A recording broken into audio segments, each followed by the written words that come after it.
नमस्कार साथियों, संस्कृति आईएएस के यूट्यूब चैनल में आप सभी का स्वागत है। मैं हूं चंद्रशेखर। तो चलिए आज के सेशन की शुरुआत करते हैं। और जैसा कि आप लोगों को पता है कि प्रारंभिक परीक्षा 2023 को ध्यान में रखते हुए हम महत्वपूर्ण भारतीय संविधान और राज्य व्यवस्था से संबंधित करेंट अफेयर को प्रश्नों के माध्यम से कवर कर रहे हैं। तो चलिए आज की क्लास की शुरुआत करते हैं और आज के सेशन में देखते हैं पहला प्रश्न कौन सा है।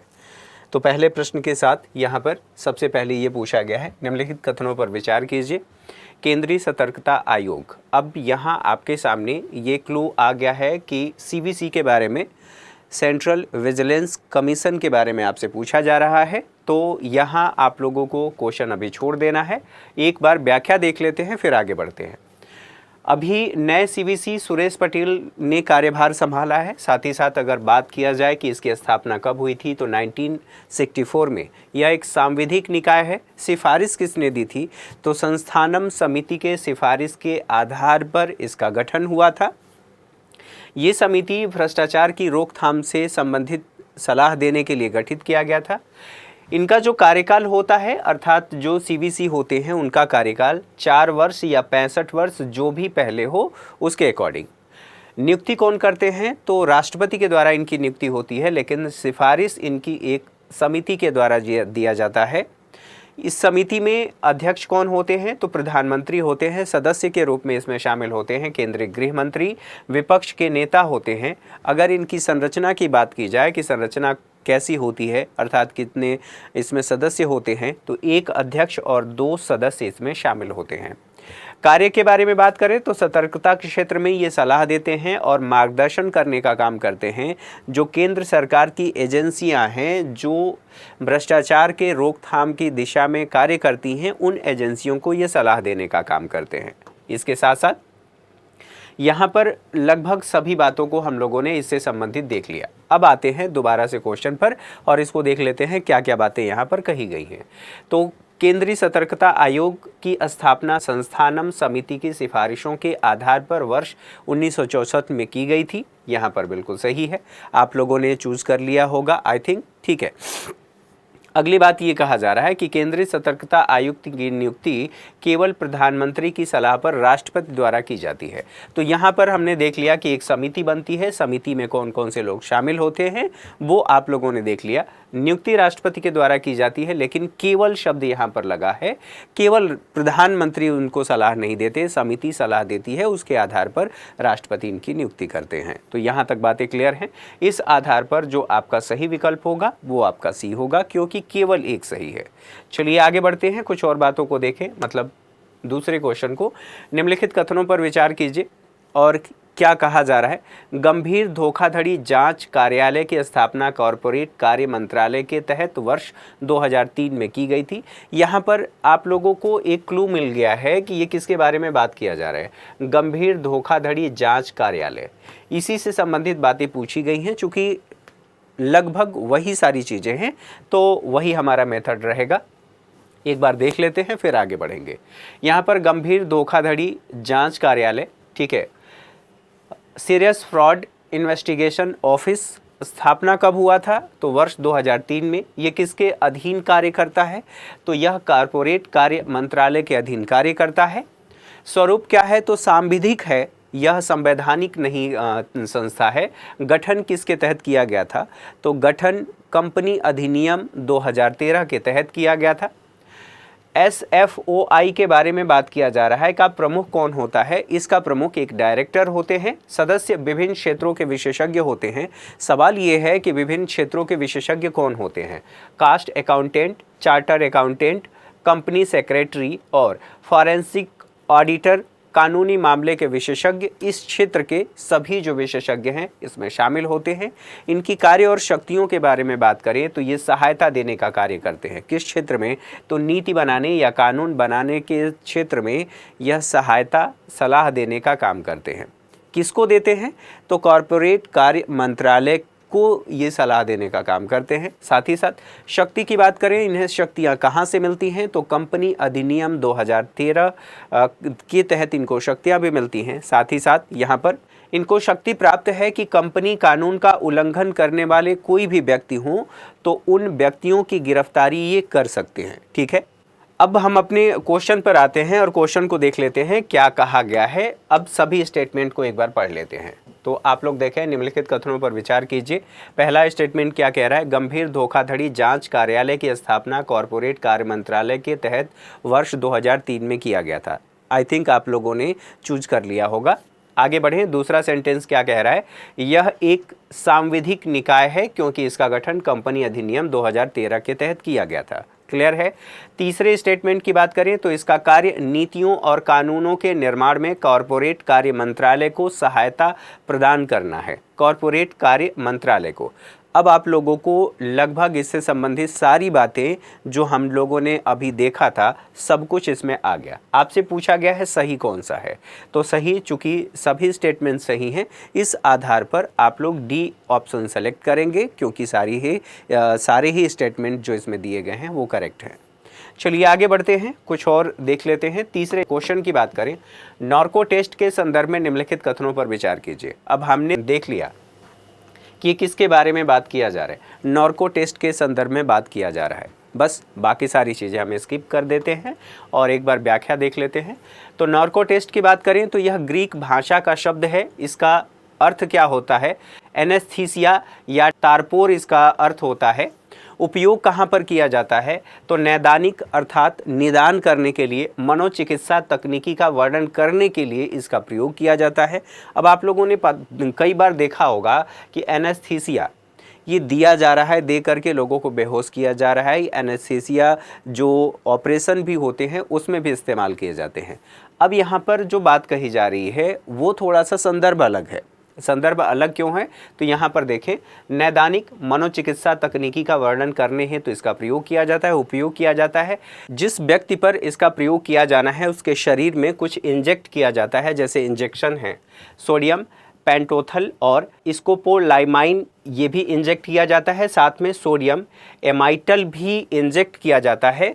ये तब किया जाता है जब उस व्यक्ति पर प्रयोग किया जाना हो या उसे इस टेस्ट में शामिल किया जाना हो। यहाँ पर देखें, दवा का प्रभाव क्या होता है? तो यह कृत्रिम निद्रा अवस्था है। कृत्रिम निद्रा अवस्था अर्थात जिस व्यक्ति के शरीर में इस इंजेक्शन को इंजेक्ट किया जाता है वह स्वाभाविक रूप से नहीं बल्कि कृत्रिम रूप से थोड़ी देर के लिए सो जाता है। और जब व्यक्ति सोता है उस समय उसकी जो कल्पना शक्ति है वो निष्प्रभावी हो जाती है। व्यक्ति की जो शक्ति, कल्पना शक्ति, अर्थात अब व्यक्ति कुछ कल्पना करके, सोच करके नहीं बता सकता, जो भी बताएगा वास्तविक बताएगा। सर्वोच्च न्यायालय ने वर्ष 2010 में कहा था, सेल्वी एवं अन्य वनाम कर्नाटक राज्य एवं अन्य, इसमें सुप्रीम कोर्ट ने ये कहा था व्यक्ति की सहमति के बिना किसी भी व्यक्ति का अगर टेस्ट किया जाना है तो अगर उसने सहमति दे दी है तब तो ठीक है, लेकिन उसकी बिना सहमति के आप इसका नॉर्को टेस्ट नहीं कर सकते, उस व्यक्ति का नॉर्को टेस्ट नहीं कर सकते। साथ ही साथ ये भी कहा गया है ब्रेन मैपिंग और पॉलीग्राफी टेस्ट वो भी नहीं हो सकता, सुप्रीम कोर्ट ने इसी में कहा था। एक महत्वपूर्ण बात यह भी है कि इस टेस्ट का प्रयोग किस लिए किया जाता है। अब सवाल यहाँ पर यह आता है कि क्या ये न्यायालय में मान्य होता है? मान्य नहीं होता है। सुप्रीम कोर्ट ने कहा है कि बयान की स्वीकार्यता, जो बयान व्यक्ति ने दिया है उस बयान की स्वीकार्यता न्यायालय में स्वीकार्य नहीं होगी या न्यायालय उसे एक्सेप्ट नहीं करेगा। तो सवाल ये भी है कि क्यों इसको किया जाता है या इसको कराने का क्या कारण है? तो इसको इसलिए कराया जाता है ताकि सपोर्टिंग एविडेंस के रूप में इसका प्रयोग किया जा सके। सपोर्टिंग एविडेंस का मतलब क्या होता है? अगर थोड़े समय के लिए सोचिए, किसी व्यक्ति ने ये कहा कि एक व्यक्ति इधर से आया और उसने हत्या की एक व्यक्ति की और इधर को चला गया। स्वाभाविक सी बात है, अब अगर उसके साक्ष्य कहीं से मिले हैं तो दूसरा जो ये नॉर्को टेस्ट किया जाएगा उस नॉर्को टेस्ट के आधार पर अगर ये पता चलता है और उस दौरान वो व्यक्ति बताता है कि इधर से आया था, एक व्यक्ति की हत्या किया और इधर चला गया, तो इससे वो चीज़ प्रमाणित हो जाती है कि पहले जो बताया गया था वो दरअसल इससे और ज़्यादा प्रमाणित हो जाती है। तो यह सपोर्टिंग डॉक्यूमेंट के रूप में या एविडेंस के रूप में इसका प्रयोग किया जाता है। इसी से संबंधित कुछ और बातों को देख लें तो यहाँ पर हाँ, हमने ये कहा कि बयान की स्वीकार्यता नहीं होती, न्यायालय में उसे स्वीकार्य नहीं किया जाता। अब दोबारा से अपने प्रश्न पर आते हैं और एक बार देख लेते हैं क्या क्या बातें कही गई हैं। तो नार्को टेस्ट के संदर्भ में निम्नलिखित कथनों पर विचार कीजिए। पहला कह रहा है, नार्को टेस्ट के दौरान सोडियम पेंटोथल और स्कोपोलामाइन और सोडियम एमाइटल जैसी दवाओं का प्रयोग किया जाता है। दूसरा कहा जा रहा है, नार्को परीक्षण के दौरान दिया गया बयान न्यायालय में स्वीकार्य होता है। तीसरा कहा जा रहा है कि सर्वोच्च न्यायालय के अनुसार किसी भी व्यक्ति की सहमति के बिना नार्को विश्लेषण, ब्रेन मैपिंग और पॉलीग्राफ टेस्ट नहीं किया जा सकता। अब आपसे सही पूछा गया है कि इसमें से सही कौन सा है। आप आई होप चूज कर लिए होंगे कि कौन सा इसमें से सही होगा, क्योंकि सारी व्याख्या हम लोगों ने देख लिया है। तो यहाँ पर देखें, ये जो कहा गया है कि न्यायालय में स्वीकार्य होता है, स्वीकार्य नहीं होता है, पहला आपका सही है, तीसरा आपका सही है। इस आधार पर आपका ए विकल्प सही होगा। चलिए आगे बढ़ते हैं, अगले प्रश्न को देख लेते हैं। अगला प्रश्न क्या कह रहा है, यहाँ पर देखें, निम्नलिखित कथनों पर विचार कीजिए। भारतीय प्रेस परिषद की स्थापना भारतीय प्रेस परिषद अधिनियम 1978 के तहत की गई है। दूसरा कह रहा है, भारतीय प्रेस परिषद एक सांविधिक अर्ध न्यायिक एवं स्वायत्तशासी प्राधिकरण है। तो अभी हम आंसर पर नहीं जाते हैं, क्योंकि यहाँ पर स्टेटमेंट थोड़ा अलग अलग है, इसलिए आप लोगों को ध्यान रखना है। एक बार देख लेते हैं। भारतीय प्रेस परिषद के बारे में बात की जा रही है। प्रेस काउंसिल ऑफ इंडिया के बारे में संक्षेप में पीसीआई भी कहा जाता है। रंजना प्रकाश देसाई पीसीआई की पहली महिला अध्यक्ष बनी है। अब यहाँ पर ध्यान ये रखना है कि यह सुप्रीम कोर्ट की सेवानिवृत्त न्यायाधीश हैं। स्थापना कब हुई थी, अर्थात पीसीआई की बात की जा रही है, तो भारतीय प्रेस परिषद अधिनियम 1978 के तहत इसकी स्थापना की गई थी। अगर स्वरूप के बारे में बात करें तो सांविधिक अर्ध न्यायिक एवं स्वायत्त शासी प्राधिकरण है। उद्देश्य क्या है, तो समाचार पत्रों एजेंसियों की स्वतंत्रता को सुरक्षित रखने के साथ साथ अब ये बात कही गई है कि इसमें सदस्यों का कार्यकाल कितना होता है, तो सदस्यों का कार्यकाल कुल 3 वर्ष होता है। अब यहाँ पर इसी से संबंधित कुछ और बातें देख लें। संरचना की बात करें तो 1+28 मतलब एक अध्यक्ष होते हैं और 28 इसमें सदस्य होते हैं। अध्यक्ष सुप्रीम कोर्ट के सेवानिवृत्त न्यायाधीश को अध्यक्ष बनाया जाता है। चयन किससे किया जाता है या चयन कौन करता है, तो चयन समिति के द्वारा किया जाता है। इसमें राज्यसभा के अध्यक्ष होते हैं, लोकसभा के स्पीकर और परिषद के 28 सदस्यों में से चुना गया एक व्यक्ति इसमें शामिल होता है। अर्थात इनसे मिलकर के समिति बनती है। ये समिति सुझाव देती है, उस सुझाव के आधार पर इनका चयन किया जाता है। यहाँ पर कार्य की बात कर लें तो ये प्रेस के प्रहरी हैं, अर्थात देखभाल करते हैं। शिकायतों का न्याय निर्णय करते हैं, अर्थात अगर इनसे संबंधित कोई ऐसा मामला आता है तो उस विषय में ये न्याय निर्णय करने का काम करते हैं। शिकायतें अगर बात करें तो नैतिकता और प्रेस की स्वतंत्रता के उल्लंघन से संबंधित अगर कोई मामला आता है तो उन शिकायतों का ये जांच करते हैं, उनमें न्याय निर्णय करने का काम करते हैं। ये किससे संबंधित हो, तो प्रेस और उनके द्वारा किए गए कार्यों से संबंधित ये शिकायतें हो सकती हैं। इस आधार पर जांच की जाती है, शिकायतों का निपटान किया जाता है। अब यहाँ पर दोबारा अपने प्रश्न पर आएँ तो हम लोगों ने स्टेटमेंट पढ़ लिया था। स्टेटमेंट पढ़ने के बाद अब चौथा क्वेश्चन जो आप लोगों के सामने है, आप लोगों को बताना है कौन सा सही है। यहाँ पर देखें, दोनों ही सही है, अर्थात 1 और 2 दोनों ही विकल्प सही है। दोनों ही स्टेटमेंट यहाँ पर सही हो रहे हैं, विकल्प नहीं, स्टेटमेंट की बात की जा रही है। तो ए विकल्प आपका सही होगा, क्योंकि दोनों ही सही हैं। आगे बढ़ें, अगले प्रश्न को देख लें। तो अगला प्रश्न क्या कह रहा है, विधि आयोग के संदर्भ में निम्नलिखित कथनों पर विचार कीजिए। अब यहाँ पर बाकी सारी चीज़ों को छोड़ करके, मतलब स्टेटमेंट को छोड़ करके हमें केवल फोकस करना है विधि आयोग के बारे में। विधि आयोग के बारे में बात कर लेते हैं। विधि आयोग एक गैर सांविधिक निकाय है, गठन केंद्र सरकार के द्वारा किया जाता है, सलाहकार निकाय के रूप में ये काम करता है। अर्थात विधि आयोग किसके अधीन, तो कानून और न्याय मंत्रालय के अधीन। इसकी पृष्ठभूमि की बात करें कि इसकी पृष्ठभूमि क्या कहती है, तो फर्स्ट अर्थात पहले विधि आयोग की स्थापना स्वतंत्रता से पहले अर्थात 1834 में किया गया था। ब्रिटिश शासन के दौरान या ब्रिटिश सरकार के द्वारा किया गया था। यहाँ पर चार्टर अधिनियम 1933 के द्वारा इसे स्थापित किया गया था। इसका पहला अध्यक्ष जो बनाया गया था लॉर्ड मैकाले को बनाया गया था। स्वतंत्रता के बाद अगर बात किया जाए कि पहला विधि आयोग कब गठित किया गया था, तो वर्ष 1955 में बनाया गया था या गठन किया गया था। इसके अध्यक्ष कौन थे, तो MC सीतलवाड़। ये कई बार क्वेश्चन पूछा भी गया है कि स्वतंत्रता के बाद जो पहला विधि आयोग बना था उसके अध्यक्ष कौन थे। यहाँ पर ध्यान रखें, आज़ादी के बाद अब तक 22 विधि आयोग बनाए जा चुके हैं। जो 22वां विधि आयोग है जो इस समय कार्य कर रहा है, उसके अध्यक्ष कौन है, तो न्यायमूर्ति ऋतुराज अवस्थी। ठीक है, इससे संबंधित बातों को हम लोगों ने देख लिया।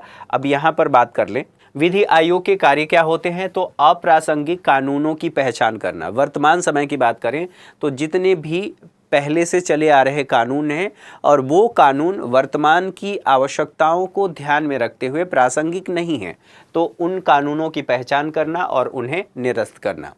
साथ ही साथ देश में लगातार यूनिफॉर्म सिविल कोड की मांग हो रही है, उन मांगों पर विचार करना। DPSP के आलोक में मौजूदा कानूनों की जांच करना। यहाँ पर DPSP की directive principle of state policy के आलोक में, अर्थात राज्य के नीति निर्देशक तत्वों के आलोक में मौजूदा कानूनों की जांच करना। सुधारों के तरीके का सुझाव देना, मतलब कैसे सुधार हो सकता है उन सुधारों के लिए सुझाव देना। साथ ही साथ अध्ययन तथा अनुसंधान करना। इसी क्षेत्र में न्याय प्रणाली में सुधार हेतु किस दिशा में अध्ययन और अनुसंधान करना, तो हमारी जो न्यायिक व्यवस्था है उसमें कैसे सुधार हो सकती है, इसके बारे में। संरचना की बात करें तो एक पूर्णकालिक अध्यक्ष होते हैं, एक सदस्य सचिव सहित 4 इसमें पूर्णकालिक सदस्य भी होते हैं। अध्यक्ष की बात करें तो सुप्रीम कोर्ट के सेवानिवृत्त न्यायाधीश या उच्च न्यायालय के मुख्य न्यायाधीश हो सकते हैं। अब यहाँ पर ध्यान रखना है कि जब सुप्रीम कोर्ट की बात होगी तो सुप्रीम कोर्ट के सेवानिवृत्त न्यायाधीश हो सकते हैं। अगर यहाँ पर बात होगी उच्च न्यायालय की, तो उच्च न्यायालय के मुख्य न्यायाधीश इसके अध्यक्ष हो सकते हैं। ठीक है, पदेन सदस्य के रूप में कानून और विधायी सचिवालय अर्थात कानून मंत्रालय के जो होते हैं वो इसमें कार्य करते हैं। अंशकालिक सदस्यों की संख्या की बात करें तो 5 से अधिक नहीं हो सकती। तो इससे संबंधित सभी बातों को देखने के बाद अब आ जाते हैं अपने प्रश्न पर और प्रश्न देख लेते हैं जो पूछा गया था। इसमें स्टेटमेंट क्या है, तो स्वतंत्र भारत का पहला विधि आयोग वर्ष 1950 में स्थापित किया गया था, जिसकी अध्यक्षता MC सीतलवाड़ ने की थी। दूसरी बात, यह उन कानूनों की पहचान करता है जिनकी वर्तमान में आवश्यकता या प्रासंगिकता नहीं है और जिन्हें तुरंत निरस्त किया जा सकता है। बिल्कुल सही बात है। कानून और विधायी सचिव कानून मंत्रालय विधि आयोग का पदेन सदस्य होता है। अब यहाँ आपसे सही पूछा गया है, तो सही को ध्यान में रखते हुए अब आप लोगों को बताना है इसमें से आपका सही विकल्प कौन सा है। यहाँ पर देखें, दूसरा और तीसरा आपका सही विकल्प है, पहला आपका गलत है। तो इससे संबंधित अगर यहाँ पर 55 होता तो फिर आपका सही होता, यहाँ पर 50 है।